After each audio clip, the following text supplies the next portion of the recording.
সব দোষ হুজুরের। হুজুর তার নিজের বউ নিয়ে হেঁটে যাচ্ছে, কয় দেখছনি কত বড় বেয়াদ্দব হুজুর, মাইয়া লইয়া হাইটা যায়। হুজুরের জামা যদি একটু বড় হয়, কয় হুজুররাই কাপড়ের দাম বাড়াইছে।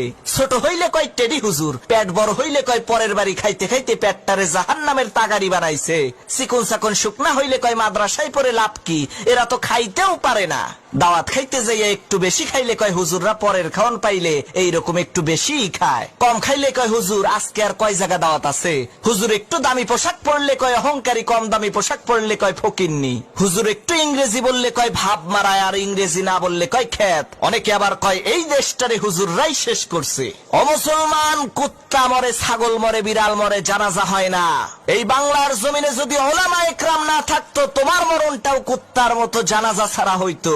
আরে তোমার বাপ মায়ের বিয়েটা যদি হুজুর না পড়াইতো, তাহলে তো তুমি হারামজাদা হইতা, নাজায়েজ জারজ সন্তান হইতা।